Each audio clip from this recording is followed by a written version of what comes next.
Assalamualaikum. Hi everyone, this is Idris Ahmed and I welcome you to the lecture number 12 of the English course English WhatsApp करो। आज reading skills में हम pronunciation को देखेंगे, लेकिन सबसे पहले रिव्यू कर लें कि हमने प्रीवियस लेक्चर में क्या पढ़ा था।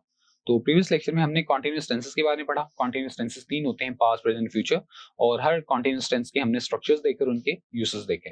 Now let's begin our today's lecture. आज सबसे पहले हमारे पास है सिलेबल।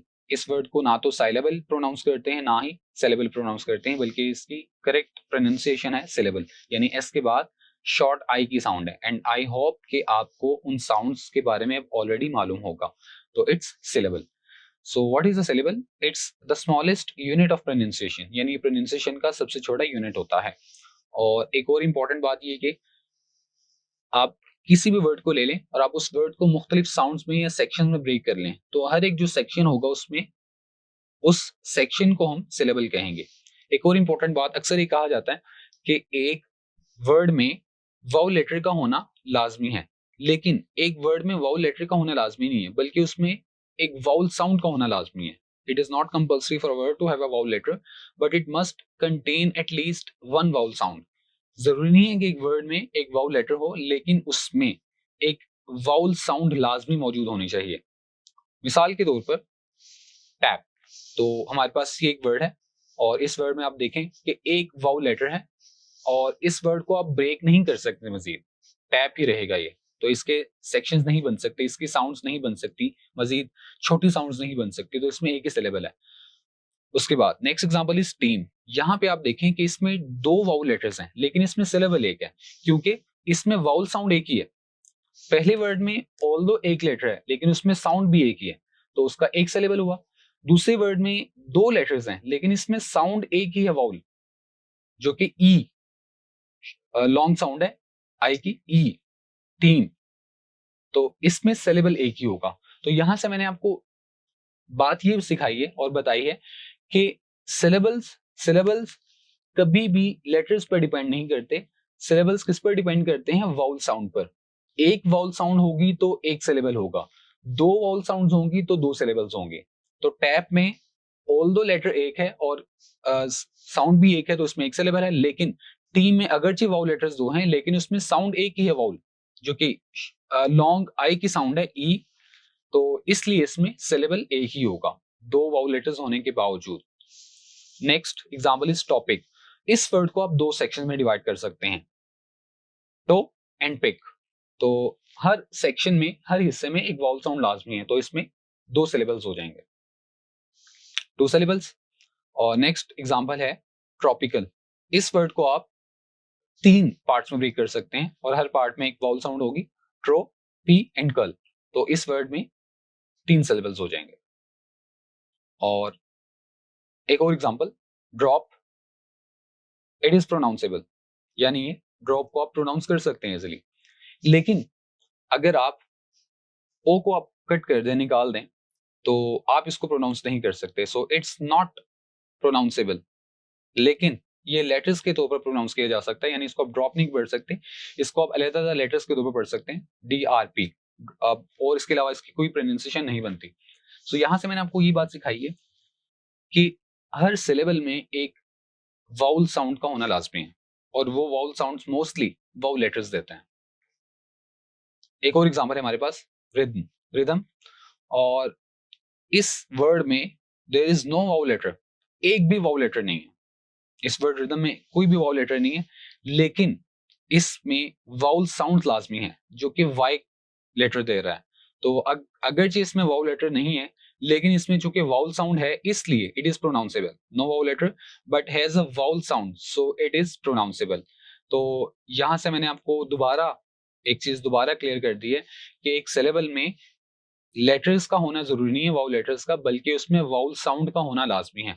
और अगर वाउल साउंड नहीं होगी तो आप उस वर्ड को प्रोनाउंस नहीं कर सकते, जैसे कि डीआरपी सेकंड केस में था। Next thing is stress. Stress का लफ्जी मतलब होता है दबाव, और यहां पर स्ट्रेस का मतलब यह है कि relative loudness due to greater force and prominence. यानी आपके पास दो वर्ड्स हैं और एक को बोलते हुए आप थोड़ा सा लाउड होते हैं और दूसरे को बोलते हुए भी आप लाउड होते हैं, लेकिन पहले के मुकाबले में कम। क्यों? क्योंकि पहले पर आप प्रोनाउंस करते हुए ज्यादा फोर्स और ज्यादा प्रोमिनेंस प्रोमिनेंस का मतलब नुमाया होना, तो आप उस पर ज्यादा फोर्स लगा रहे हैं और वो ज्यादा प्रोमिनेंट है, इसलिए पहले वर्ड पर आपकी लाउडनेस बढ़ जाती है। तो हम ये कह सकते हैं कि पहले वर्ड पर आपका जो स्ट्रेस है वो ज्यादा है, दूसरे वर्ड पर स्ट्रेस कम है, सो इट इज द स्ट्रेस। और एग्जाम्पल है हमारे पास एक्सपर्ट।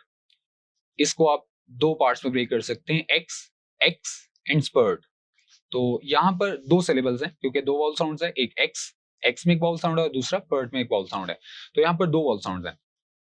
तो यहाँ पर जो पहला सिलेबल है एक्सपर्ट, तो अगर आप जब भी इसको बोलेंगे आप इसको ऐसे ही बोलते सुनेंगे दूसरे लोगों को भी, expert, he is an expert. तो यहाँ पे आप देखेंगे कि जो पहला सिलेबल है, फर्स्ट सिलेबल इज स्ट्रेस्ड।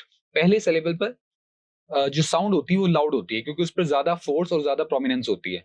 तो जो पहला सिलेबल है एक्स वो स्ट्रेस्ड है because it is pronounced more loudly than the other, क्योंकि जो एक्स सिलेबल है वो दूसरे सिलेबल से, स्पर्ट से ज्यादा आपके लिए लाउड है, इसलिए जो पहला सिलेबल होगा जो कि एक्स है वो स्ट्रेस्ड होगा।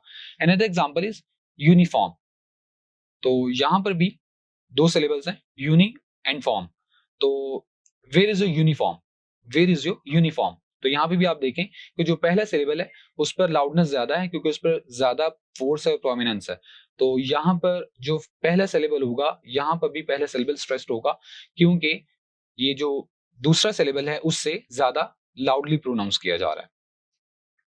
अब स्ट्रेस की टाइप्स होती हैं, दो टाइप्स होती हैं, primary stress and secondary stress.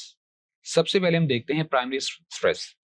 तो primary stress is the stress that is louder due to more force and prominence, यानी ऐसा स्ट्रेस जो कि ज्यादा फोर्स और प्रोमिनेंस की वजह से लाउड हो, ज्यादा लाउड हो। और इसको हम कैसे शो करते हैं, किसी वर्ड को अगर हमने उसका स्ट्रेस शो करना हो कि उसमें इतने सिलेबल्स हैं और इस सिलेबल्स पर ये जो सिलेबल है इस पर ज्यादा स्ट्रेस है, तो उसको हम कैसे शो करते हैं, it is simplified by upper vertical bar. यानी प्राइमरी स्ट्रेस को हम इस सिंबल से जो कि आपके सामने है इससे हम शो करते हैं और इस सिंबल का नाम है अपर वर्टिकल बार। और सेकेंडरी स्ट्रेस क्या होता है, secondary stress is the stress that is less loud due to less force and prominence, यानी ऐसा स्ट्रेस जो कि कम फोर्स और प्रोमिनेंस की वजह से कम लाउड हो। और इसको हम कैसे शो करते हैं, it is symbolised by this symbol जो कि आपके सामने है, और ये लोअर वर्टिकल बार से शो किया जाता है और सिंबलाइज किया जाता है। एग्जाम्पल है हमारे पास फुटबॉल। तो इस वर्ड को अगर हम प्रोनाउंस करें तो हम ऐसे प्रोनाउंस करते हैं football, I am playing football. तो इसकी दो सिलेबल्स हैं। तो जो पहला सिलेबल है फुट, उस पर ज्यादा स्ट्रेस है क्योंकि उस पर हम ज्यादा फोर्स और प्रोमिनेंस लगा रहे हैं, और जो दूसरा सिलेबल है बॉल वो कम स्ट्रेस्ड है क्योंकि उस पर हम कम फोर्स और प्रोमिनेंस लगा रहे हैं। तो हम ये कह सकते हैं कि जो फुट सिलेबल है ये इस पर प्राइमरी स्ट्रेस है, और जो दूसरा सिलेबल है बॉल उस पर सेकेंडरी स्ट्रेस है। सिंबल से भी आप देख सकते हैं। Next example is separate. तो यहां पर तीन सिलेबल्स हैं, से प रट। तो क्योंकि तीन वाउल साउंड है, से प रट, तो तीन वाउल साउंड होने की वजह से इस वर्ड के तीन सिलेबल्स हैं। तो जो पहला सिलेबल है सेपरेट, से, ये प्राइमरी स्ट्रेस्ड है, यानी इस पर सबसे ज्यादा फोर्स लग रही है और प्रोमिनेंस हो रही है क्योंकि ज्यादा लाउड है। तो से पर प्राइमरी स्ट्रेस होगा। सिंपल से आप देख सकते हैं, this is a separate thing, this is a separate thing. तो से पर जो सिंबल है वो प्राइमरी स्ट्रेस का है और से ज्यादा लाउड है, इस पर प्राइमरी स्ट्रेस होगा। और जो दूसरा लास्ट पर सिलेबल है रट, सेपरेट, तो लास्ट वाला जो सिलेबल है वो सेकेंडरी स्ट्रेस्ड है क्योंकि उस पर कम फोर्स और प्रोमिनेंस लग रही है और वो पहले के मुकाबले में थोड़ा सा कम लाउड है। और एक और इंपॉर्टेंट बात, syllables are separated by full stop और हाइफन, यानी सिलेबल्स को हम या तो फुल स्टॉप से सेपरेट करते हैं या फिर हाइफन से सेपरेट करते हैं। एग्जाम्पल है दिस। तो यहाँ पे वर्ड देख सकते हैं, एग्जिस्टेंशियल वर्ड है, एग्जिस्टेंशियल वर्ड है। तो यहाँ पे जितने भी सिलेबल्स हैं उनको यहाँ पर फुल स्टॉप्स के साथ या हाइफन्स के साथ भी सेपरेट करते हैं। तो लेकिन यहाँ पर फुल स्टॉप के साथ अलहदा किया गया है, एग्स, उसके बाद इज, उसके बाद टेन, उसके बाद शेल। तो यहाँ पर 4 सिलेबल्स हैं। तो डिक्शनरी आपकी इस चीज में भी हेल्प करती है कि आपको ये चीज बताती है कि इस वर्ड के कितने सिलेबल्स हैं, और वो आपको कैसे मालूम हो सकता है वो कितने हिस्सों में ब्रेक है। तो ये वर्ड चूंकि 4 हिस्सों में ब्रेक है, 4 पार्ट्स में ब्रेक है, तो इस वर्ड के 4 सिलेबल्स हैं। और दूसरी बात, आप साउंड से भी आइडिया कर सकते हैं कि इस वर्ड के कितने सिलेबल्स होंगे। चूंकि इस वर्ड में 4 वॉवल साउंड्स हैं, इसलिए इस वर्ड के 4 सिलेबल्स होंगे। So that's all for today's lecture, but before I say goodbye to you, let me summarise कि आज हमने क्या पढ़ा। आज हमने सिलेबल के बारे में पढ़ा। एक सिलेबल क्या होता है, it is the smallest unit of pronunciation. और उसके बाद हमने स्ट्रेस के बारे में पढ़ा कि स्ट्रेस क्या होता है, और उसकी हमने टाइप्स पढ़ी जो कि 2 होती हैं, primary and secondary. So that's all for today's lecture. I will see you in the next lecture. Till then, अल्लाह हाफिज।